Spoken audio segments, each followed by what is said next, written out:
Hey guys, it's Troy here. It's Pen Mail Day again today, and this is one that I'm not real familiar with, and it's something that's a little bit of a novelty to me. I like antique pens, and this is definitely one of them. And this is put out by Packard, probably from the 1930s or so, early 30s.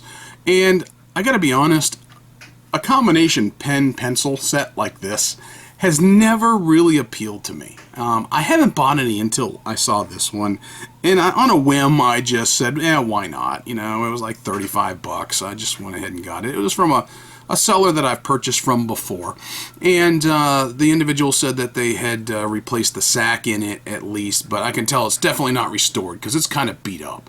It's got a lot of scuffs on it. It's got you know, a lot of patina on the finish there, and it's kind of in rough shape. And when I first got it, this definitely was not turning.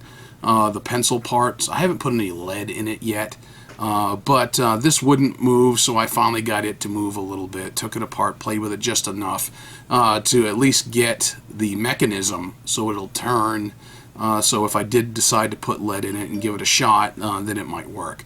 But Packard, you know, it's definitely not an upper tier pen. It's like a third tier pen manufacturer. And I've got another Packard from the 1930s that I had previously, and you know, this one here, and this one writes fantastically well, and it's got a Cerwex Super Nib on it, is the brand of the nib, and this writes really, really well. It's a button filler. Well, this one here, you know, 1930s, maybe 1920s, I'm not really sure. I'm not as familiar with the Packard brand. But this one is a lever filler, as you can see. And the interesting thing is this doesn't have like the Cerwex nib. I mean, because that's the only other Packard I've got is over there. This one actually has a Schaefer's nib on it, and that's probably not a very good shot right there. I'll see what I can do about getting you a better shot of the nib, but it is definitely a numbered nib by Schaefer, and it's a fine, fairly rigid nib, as I recall. And I did ink it up, and what I did was I inked it up with some Waterman's Mysterious Blue, because you know, Waterman's ink does tend to be very easy, or a lot easier on antique pens. So I wanted just to try it out. I've seen some other pens that have been restored here recently, by like Chris Rapp. Chris did a good job working on one of these babies here. Not necessarily this brand, but he's got a bunch of pen-pencil combos. And like I said, quite honestly, I've seen them. They never really appealed to me. I just went, eh. And so when I saw this one, I figured, why not? Let's give it a shot. And what I'm probably going to end up doing is what you see is pretty much how it came. It was wrapped in bubble wrap and put in a yellow padded mailer and sent to me. So obviously this pen has seen a lot of either being tossed around inside of a desk drawer with a bunch of other stuff. You know, it's scuffed, it's nicked, it's beat up, it's dull. So I may spend some time trying to clean it up a little bit, maybe buff it some and polish it, see if I can get it to look any better. And I did ink it up. So yeah, it does have the sack in it. I was able to get some ink in it. So let's go ahead and at least see how it writes. I just found it very interesting on this particular one that it had a Schaefer's nib on it. So let's go with just a quick writing sample. So it was a 1930s, maybe, and this is a Packard pen combo. I can tell you that nib is pretty scratchy. It's a very fine line. It does not.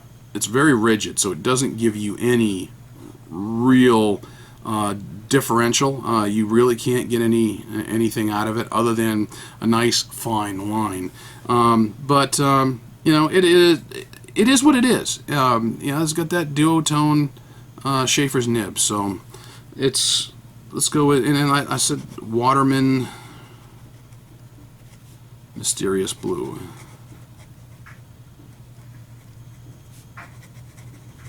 This really is not a great writing pen. I'm really not all that thrilled with it as far as how it feels in the hand. It's not all that smooth. I may end up seeing, if it's anything just as simple as tine alignment, because I haven't really done anything with it yet. I just inked it up just before pushing play on the camcorder. So this is exactly how it showed up to me, exactly how it just got inked up. The feed still looks to be in pretty good condition. The general shape of the nib seems to be in decent shape. I don't know how much tipping material in reality is on the end of the nib. I have not run any lead through it on this side, and I don't know if I even have any lead left in the house because I haven't used a mechanical pencil literally in decades.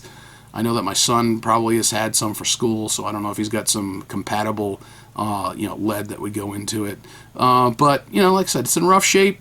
A Packard, early 20th century.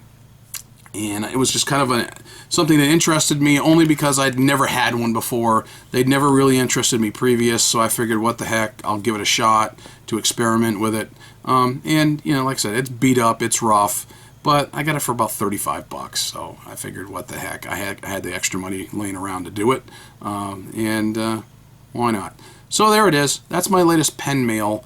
Don't know how much writing I'm going to do with it, but I may spend a good amount of time just trying to polish it up and make it pretty.